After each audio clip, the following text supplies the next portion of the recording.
Travel with পৰিণাচীৰ হৈ আপোনালোক সকলোকে স্বাগতম জনাইছোঁ। আজি বহুদিনৰ মূৰত আন এটা ভিডিঅ' লৈ আপোনালোকৰ ওচৰত আগবাঢ়িব বিচাৰিছোঁ। ভিডিঅ'টো হ'ল আপোনালোকে দেখা পাইছে এয়া অপৰাজিতা ফুল।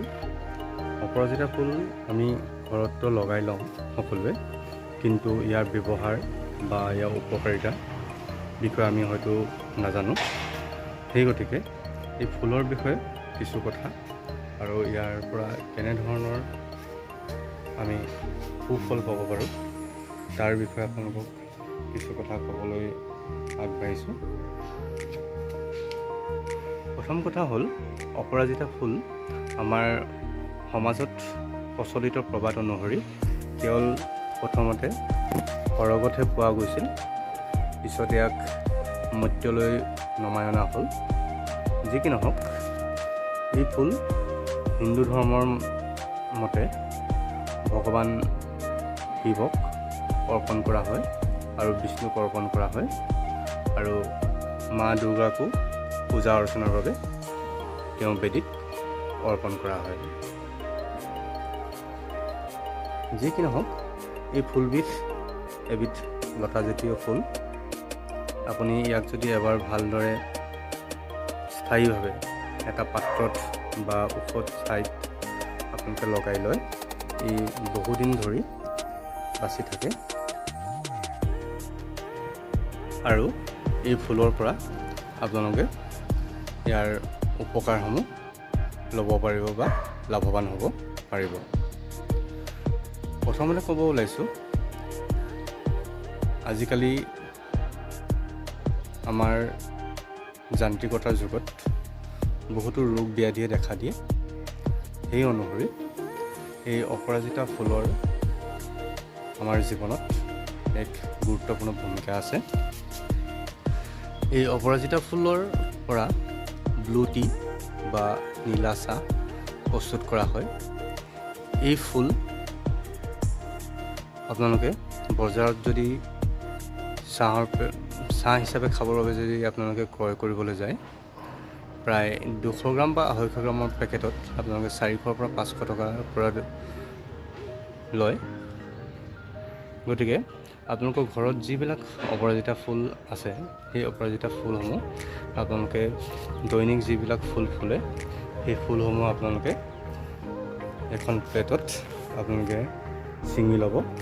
ছিঙি লৈ পেলাই আপোনালোকে তাক এটা অকণমান ৰ'দত, বেছি ৰ'দতো নিদিব, অকণমান ৰ'দত ধুনীয়াকৈ তাক শুকুৱাই পেলাই এটা এয়াৰটাইট কণ্টেইনাৰত আপোনালোকে ইয়াক সংৰক্ষণ কৰি আপোনালোকৰ প্ৰয়োজন অনুসৰি ইয়াক ব্যৱহাৰ কৰিব পাৰে। এয়া আপোনালোকে দেখা পাইছে, এইজোপা মোৰ 2 বছৰ পুৰণি এজোপা অপৰাজিতা ফুল।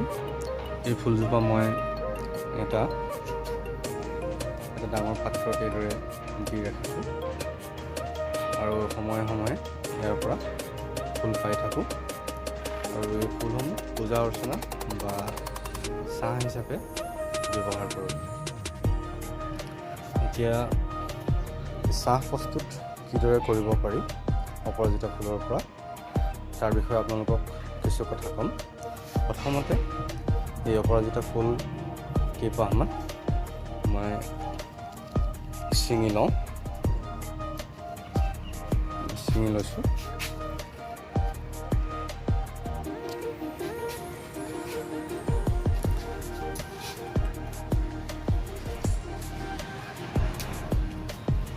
এয়া সতেজ অপৰাজিতা ফুল।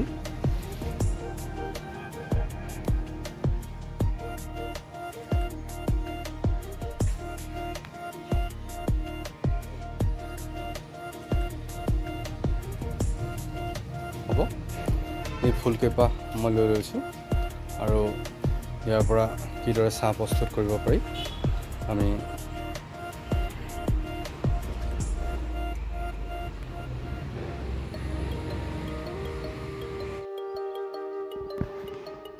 ইয়াত দেখা পাইছে।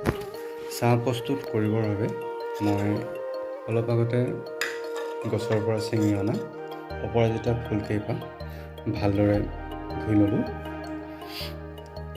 আৰু ইয়াৰ বাবে প্ৰয়োজনীয় যিখিনি সামগ্ৰী, সেই সামগ্ৰীখিনি মই ইতিমধ্যে গোটাই লৈছোঁ। এই পাত্ৰটোত আছে আপোনাৰ গৰম পানী। এটা কথা মন কৰিব, গৰম পানীখিনি আপোনালোকে সম্পূৰ্ণৰূপে উতলাই নিদিব। উতলিবলৈ কিছু সময় থকাৰ সময়তে এই পানীখিনি আপোনালোকে জুইৰ পৰা নমাই আনিব আৰু এইদৰে পাত্ৰত লৈ ল'ব। আৰু চাহ প্ৰস্তুত কৰিবৰ বাবে লৈছোঁ এটা গ্লাছৰ কাপ বা এটা পিয়লা। আৰু এই যিটো এয়াৰ কণ্টেইনাৰ পাত্ৰ দেখিছে, এই পাত্ৰটোত মই আগতে ছিঙি পেলাই সংৰক্ষণ কৰি থোৱা অপৰাজিতা ফুলৰ কিছুমান শুকান ফুল। বৰ্তমান মই আপোনালোকক গছৰ পৰা ইতিমধ্যে যিখিনি ফুল ছিঙি আনিছোঁ, সেই ফুলৰ পৰাই কিদৰে চাহ প্ৰস্তুত কৰিম তাকে আপোনালোকক দেখুৱাম আৰু ইয়াৰ উপকাৰসমূহৰ বিষয়ে আমি কিছু কথা ক'ম। প্ৰথমতে এই কেটলিটোৰ পৰা মই এটা পানী লৈ লৈছোঁ।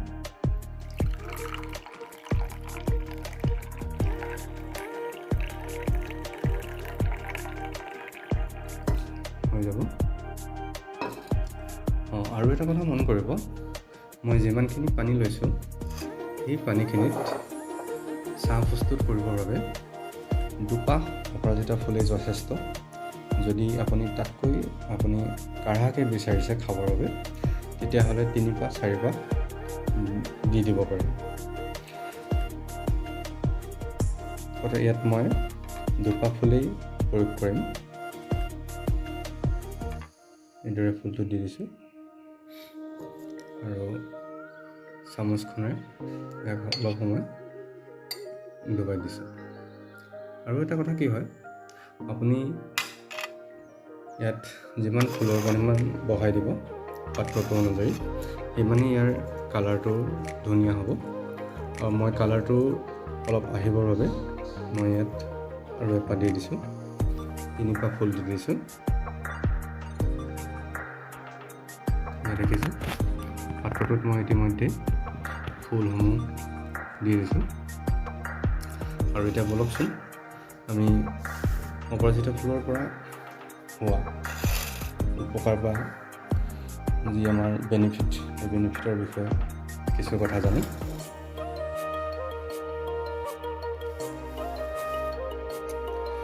ব্লু টি বা নীলা চাহ। মই প্ৰথমতে কৈছোঁ, এই ফুলবিধ পোনপ্ৰথমে কেৱল সৰগতহে পোৱা গৈছিল, পিছত ইয়াক পৃথিৱীতো পোৱা হ'ল। যি কি নহওক, ব্লু টি বা নীলা চাহ, এই চাহৰ উপকাৰ আপুনি নাজানিলে কল্পনাই কৰিব নোৱাৰে উপকাৰৰ বিষয়ে। গতিকে এই উপকাৰৰ বিষয়ে জানি থোৱাটো অত্যন্ত প্ৰয়োজনীয় বুলি মই ভাবোঁ। ব্লু টি সেৱন কৰিলে ব্ৰেইনৰ পাৱাৰ বাঢ়ে, মগজুৰ ক্ষমতা বাঢ়ে। ইয়াৰ পিছতে আইচাইট, চকুৰ টেৰা হৈ যোৱা বা তেনেকুৱা ধৰণৰ ৰোগৰ পৰাও ৰক্ষা পাব পাৰি। ডায়েবেটিছ বা মধুমেহৰ ৰোগৰ বাবেও ই অতি মহৌষধ বুলি কোৱা হয় ব্লু টি বা অপৰাজিতা ফুলৰ চাহ। তাৰপিছত আহিলে ছালৰ কেয়াৰ। এই অপৰাজিতা ফুলৰ চাহে আমাৰ শৰীৰৰ ছালখনক সুন্দৰ কৰি তোলে। ইয়াৰ পিছতে আহিলে পেইন কিলাৰ। শৰীৰৰ নানা ধৰণৰ যি বিষ হয় আমাৰ, সেই বিষৰ পৰা উপশম পাবৰ বাবেও এই অপৰাজিতা ফুলৰ চাহ আপোনালোকে ব্যৱহাৰ কৰিব পাৰে। আৰু বহুতে ইয়াক নেচাৰেল পেৰাচিটামল, যি আমি এলোপেথিক ঔষধ খাওঁ পেৰাচিটামল টেবলেট, নেচাৰেল পেৰাচিটামল বুলিও ক'ব খোজে। ইয়াৰ পিছতে আমাৰ যান্ত্ৰিকতাৰ যুগত বৰ্তমান সময়ত যিটো সকলোতকৈ বেছি হয় ষ্ট্ৰেছ, মগজুৰ ষ্ট্ৰেছ আৰু টেনশ্যন, এই দুটা বহুত হোৱা দেখা যায়।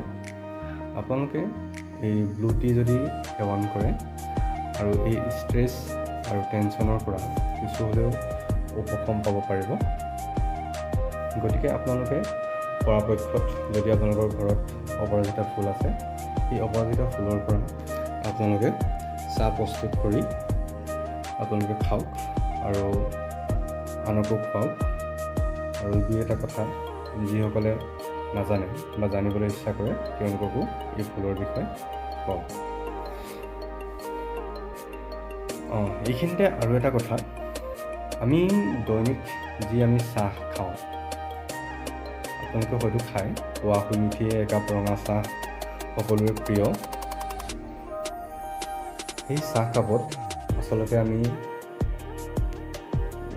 কি উপকাৰ পাওঁ আমি সেই চাহ খাবৰ পৰা। জেনেৰেল যিটো চাহ, সেই চাহত এণ্টি অক্সিডেণ্ট আৰু কেফেইনৰ পৰিমাণ বহুত বেছি পৰিমাণে থাকে, যিটো আমাৰ শৰীৰৰ বাবে অতিকৈ ক্ষতিকাৰক। আপোনালোকে যদি অধিক পৰিমাণে ৰঙা চাহ খায় বা ব্যৱহাৰ কৰে, আপোনাৰ ইয়াত যি কেফেইন থাকে, সেই কেফেইনে আপোনাৰ শৰীৰলৈ হয়তো বেমাৰ মাতি আনিব পাৰে। গতিকে আপোনালোকে চাহ যেতিয়া খাব, খুব ভাবি চিন্তি চাই চিতি পেলাই খাব। মই এইটো কোৱা নাই যে আপোনালোকে ৰঙা চাহ নাখাবই, এনেকুৱাও নহয়।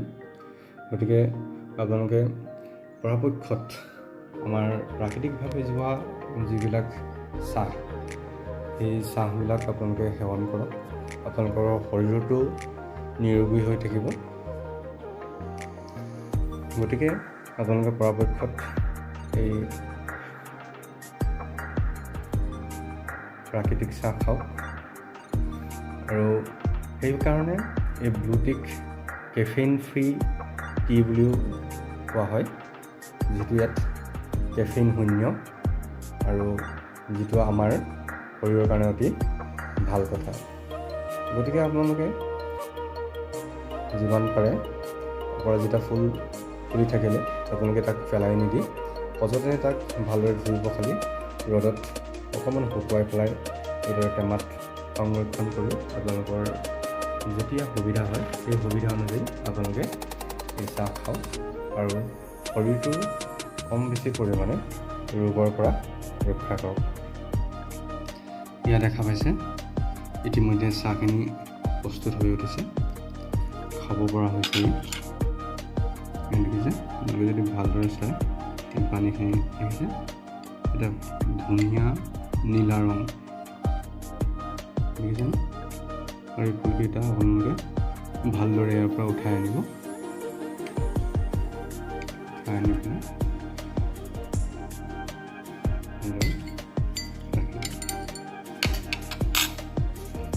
কিমান ধুনীয়া কালাৰ আছে চাওক। আৰু এটা কথা, আপোনালোকে যদি ভাবিছে ফুলটো সোৱাদটো বা কেনেকুৱা হ'ব, তেনেকুৱা যদি ভাবিছে আপোনালোকে পানী যেতিয়া গৰম কৰিব, পানীত অকণমান আদা দি দিব পাৰে। আদা যিখিনি পানী উতলোৱাৰ পিছত সেই পানীটো আপোনালোকে অপৰাজিতা ফুলৰ চাহ প্ৰস্তুত কৰিব পাৰে, নতুবা ইলাচি গুড়া কৰি আপুনি তাতো দি দিব পাৰে। আৰু যদি আপোনালোকে ভাবিছে যে অলপমান লেমন ফ্লেভাৰ যদি আপোনালোকে খাব বিচাৰে, তেতিয়াহ'লে এটুকুৰা নেমু কাটি পেলাই আৰু চাহখিনি প্ৰস্তুত হোৱাৰ পিছত তাতে অকণমান নেমুৰ ৰস দি দিব পাৰে, তেতিয়াও আপোনালোকে খাই ভাল পাব। আৰু এইটো ঠিক, আপোনালোকে নেমুৰ ৰস তাত যেতিয়া দি দিব, তাৰ কালাৰৰ যিটো কালাৰ, সেই কালাৰটো কিছু পৰিমাণে চেঞ্জ হ'ব। গতিকে সেইলৈ আপোনালোকে একো ভয় কৰিব নালাগে।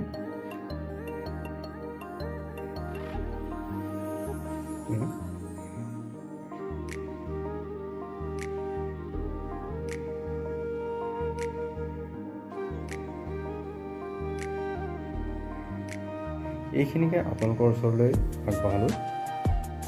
আপোনালোকে ভিডিঅ'টো চাই কেনেকুৱা পালে জনাব। যদি ভিডিঅ'টো চাই ভাল পালে তেতিয়াহ'লে লাইক, শ্বেয়াৰ, কমেণ্ট কৰিবলৈ নাপাহৰিব। আৰু নতুন নতুন ভিডিঅ'ৰে আপোনালোকক লগ পোৱাৰ প্ৰতিশ্ৰুতিৰে আজিলৈ আহিছোঁ। ধন্যবাদ।